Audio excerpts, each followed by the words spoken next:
Hi guys, আপনারা সবাই কেমন আছেন? আশা করি সবাই খুব ভালো আছেন। আলহামদুলিল্লাহ আমরাও ভালো আছি। আজকে কিন্তু একদম অন্য একটা লুকে আমি আপনাদের সামনে আসছি। এরকম ভাবে কিন্তু আগে কখনোই আসি নাই। আমাকে কেমন লাগতেছে সেটা অবশ্যই কমেন্ট করে জানাবেন। এখন থেকে সবাই সেজে-গুজে খুব সুন্দর করে রান্না-বান্না করে। তো আমিও চেষ্টা করতেছি আজ যে সেজে-গুজে একটু সুন্দর করে রান্না-বান্না করার জন্য। আসলেই রান্না যেমন হোক না, যদি শ্বাসটা এসে যদি ভালো করে দেখে আপনাদের ভাই, তাহলে মনে করেন যে রান্নার প্রেমে পড়ে যাবো, সাথে আমার প্রেমেও পড়বো। সেজন্যই আজকে খুব সুন্দরভাবে সেজেগুজে রান্না করতেছি। কারণ মোবাইল দেখে আপনার ভাইয়েরা বিভিন্ন নায়িকাদেরকে দেখে শাহরুখ খান খালি বলে উনার বউটা, ওই মাইয়াটা এত সুন্দর লাগে, তোমার একটু বুড়ি লাগে। তো সেজন্য আমি খুব সুন্দর করে সেজেগুজে একটু স্মার্ট হইয়া একবারে জলসা নায়িকার মতন সেজেগুজে আইছি। রান্না যেমন হোক না কেন আমার দেখে যেন পাগল হয়ে যায়। আর আমি কিন্তু কাজে জীবন দিয়ে রান্না করতেছি, সাথে জীবনের লগে কিন্তু একদম মিশা কথা না। হাতে আছে জীবন, দেখেন, দেখতেই পারতেছেন। জীবনটা দিয়ে যেহেতু রান্না করতেছে, আপনাদের ভাই তো আমার প্রেমে পড়তেই পারে।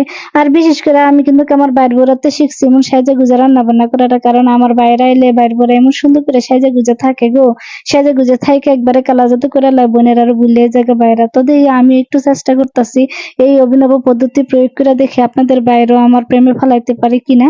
তো সেই জন্য দেখেন আমি কি সুন্দর করে মজার একটা রেসিপি রান্তাছি। রেসিপি পাগল করা রেসিপির প্রেমে পড়ার মতন রেসিপি। বাংলাদেশ এবং বাইরের দেশে তারা এমন কোনো মানুষ নাই এই রেসিপিটা পছন্দ করে না। সাথে কিন্তু একটু আমি টমেটো দিয়ে দিতেছি, কারণ রংটা একটু সুন্দর হওয়ার জন্য, গর্জিয়াস হওয়ার জন্য। খালি রানলেই সারতো না, রংটা যদি সুন্দর না হয় মুখে তোলা যাবে না। সেজন্যই কিন্তু টমেটোটা ব্যবহার করে নিয়েছি এখানে। আগেকার দিনে দেখতাম নানিরা দাদিরা শাড়ি পরে রান্নতো, এই জন্য নাকি রান্না বেশি স্বাদ হইতো। আমরা এখন সালোয়ার কামিজ পরে রান্না করি, সেজন্য নাকি রান্নার স্বাদ হয় না। তো সেজন্য নানিরার মতন আমিও সাজে গুজে লইছি, রান্না করতেছি। আর সাথে আমি চাটনি দিতেছি। এই চাটনিটা দিলে এতটা বেশি টেস্ট হয় সেটা আসলে সবাই জানে না।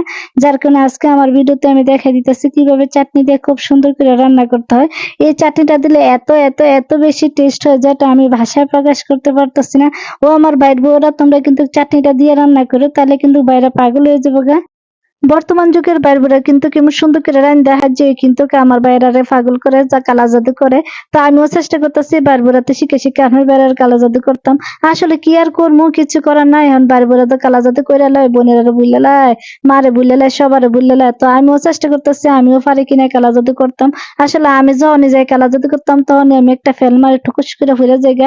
ইডার কইয়া আমি বুঝাইতাম পারতাছি না। যতই আমি কালা জাদু করতাম সে উঠে আরো কালা জাদু আমার ফিরে জায়গা। তো দেখেন কি সুন্দর করে কি মজা করে রাঁধছি। এই রান্দা খাইয়েও যদি প্রেমে না পড়ে কি আর করবো, এটা দুঃখজনক কথার সাথে কিন্তু একটু ধনিয়া পাতাও দিয়ে দিতেছি। ধনিয়া পাতা গ্রানে পুরা বাসা একদম বইরে গেছে। কি আর কমু বাইর বউরা, তোমরা কিন্তু দেখে শিক্ষা রেখে ওই ননাসি শিখাই দিতেছো তোমাদেরকে কিভাবে রান্না করতে। যেহেতু তোমাদের কাছ থেকে আমি সাজুগুজুর আইডিয়াটা নিচ্ছি। আল্লাহ হাফেজ।